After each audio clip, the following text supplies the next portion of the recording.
The Awaking Beauty. Hello, this is Elizabeth, and this is the first part of a story that brings a very old fairy tale up to date. It's set in the modern world, well, mostly. And if you want to find out what I mean, then listen on. Sally was just longing for her parents to leave. It had been very kind of them to drive her up to her new college, but now she had been smothered and mothered quite enough.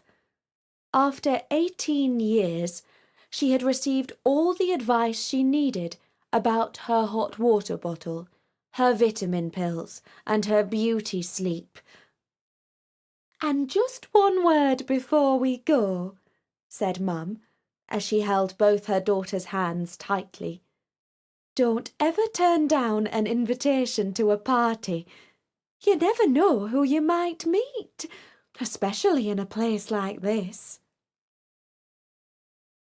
When her parents stepped out through the door of the porter's lodge and back into the real world of light, noise, and pollution, Sally turned around and looked at the honey-coloured stone of Westerly College. For almost 800 years, students had walked around the quadrangle, past the dining hall, the chapel, and the doors that opened onto creaky staircases. Very little had changed down the centuries. The only discernible evidence of the modern world was the faintest rumbling of traffic from the street beyond the college walls. "It's just like a fairy tale," thought Sally to herself. "Like a castle in an enchanted wood that has been asleep for centuries." She went back to her room and lay on her narrow, lumpy bed. Suddenly she felt restless. Was her new life to consist of these 4 oak-panelled walls? The spirits of all the students who had lived in this room down the centuries were not much company. For a moment or two, she even missed her parents. She resolved not to be lonely. She got up, went out of her room, and tapped on her neighbour's door. "This is the knock of destiny," she said to herself. "Perhaps the door will be opened by an Arabian prince, or perhaps the daughter of a postman.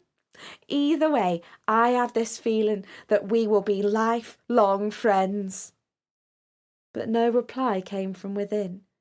Whoever he or she might be was out, no doubt hobnobbing with brilliant and fascinating friends. Sally went back to listen to The Killers on her MP3 player. The next day, she knocked on the door of her tutor, and as it was half open already, she entered his room. She saw 2 boys sitting on chairs, and a girl stretched out on the sofa with her nose buried in a cushion. The boys were in jeans and t-shirts that hardly matched the black academic gowns draped on their backs. The sleeping girl wore a purple velvet dress, embroidered with a rich pattern of leaves and exotic birds. Her auburn hair rolled down her face in ringlets.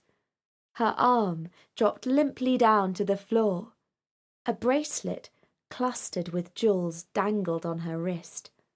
Her expression was of serene innocence. One of the boys smiled at Sally and put his finger over his lips to say, "Shh." 2 more students arrived before their dome-headed, woolly-jumpered tutor appeared out of what looked like a cupboard, but was probably a door to a side room. His name was P.J. Partridge, and he knew more about an Alexandrian writer called Achilles Tatius than anyone who had ever lived, unless you count Achilles Tatius's own mother. Dr. Partridge twitched his nose at a first-year classics student and asked, "Are we all here?" Sally judged that this would be an ideal moment for somebody to give the sleeping girl a prod, but nobody was up to the venture. If this had been school, the teacher would have woken her up pretty sharpish. In fact, a mere yawn would have been worthy of a rebuke, but Dr. Partridge just ignored her. It wasn't clear if he hadn't noticed the girl on the couch, or he was too shy to make a fuss about anyone who cared to sleep while he was giving out his wisdom. When the tutor had finished handing out the term's reading list, there was a general shuffling and stirring as students slid notebooks into rucksacks and briefcases. The girl slumbered on as if she meant to snooze for another 100 years. Sally asked nobody in particular, "Is she okay?" "Well, she can't stay here," said Dr. Partridge. "I'm out to lunch." A tall youth, who would have been extremely good-looking, if it wasn't for his acne scars, went over to the couch and gently put his hand on her shoulder. He tried to stir her, to no effect. Sally suggested, "Perhaps the way to wake a sleeping beauty is with a kiss." And the boy said, "Right, I'll plant one on her." He knelt on one knee and pressed his lips to her pale cheek. The girl's mouth smiled gently, lovingly. "My prince," she said. "Wakey, wakey," said the boy. The girl hooked her arm around his head and pulled him towards her face. "Ooh!" chorused 3 or 4 voices. She sat up and stared intensely at the youthful faces and then at the tutor's. Her eyes were blue and glacial, and Sally thought that if she gazed at you long enough, she might freeze you into an ice sculpture. "And who are these peasants?" she demanded to know. There was nervous laughter among the students, and most people started to leave. Only Sally, the sleeping beauty, and the boy who had kissed her lingered on. Dr. Partridge started to usher them too out of the door. The face of the recently awoken girl wore a dark, but none the less beautiful, frown. "I'm Basil," said the kisser, as they stood on the dimly lit landing. "Prince Basil?" asked the girl. He shook his head. "Sir Basil?" "Nope, just Basil." "Oh." They went downstairs and out into the daylight of the quadrangle. The girl's blue eyes searched up and down the walls and ran along the battlements as if she was looking for some detail or hidden clue. "Is it a monastery?" she asked. "No, it's a college," said Basil, bemused. "Aren't you an undergraduate here?" inquired Sally. The girl looked like she was trying to understand the question. "I'm not sure," she replied. "Well, let's find out," said Basil, and he led the way to the porter's lodge. "What's your name?" he asked on the way. "Talia. That is, Princess Talia," said the girl. And Sally thought, "She's bonkers. I bet she's just making that up." She noticed that several people were staring at Talia. She was certainly striking, and somewhat overdressed for a student on the first day of term. Basil examined the pigeonholes. Sure enough, there was one marked Princess Talia. He reached in and pulled out a scrolled parchment with a waxen seal. "You've got mail," he said as he handed it to her. He asked the porter for Princess Talia's address and was directed to room 7 on staircase 14. Sally offered to walk the princess to her room, because as it happened, she was her neighbour. Basil took his leave of the girls, and Talia gave him a nod that was so slight that perhaps only a true princess could have managed it. Sally tried to make conversation on the way to staircase 14. She asked Talia where she went to school.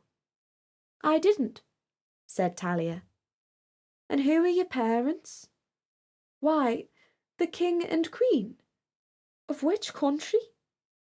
This one. Or at least I think so. I'm not really sure about anything anymore. Sally, do you mind if I ask you a personal question? Sally blushed. Go ahead, she said, with some trepidation. Don't you feel a little bit odd here? I mean, it's pretty unusual for a girl to be a student. At least, I always understood it was something boys did. Sally laughed. No, I think it's perfectly normal. I mean, maybe in our grandparents' time it was a little more unusual, but now, why, girls are smarter than boys, aren't they? Well, yes, said Talia.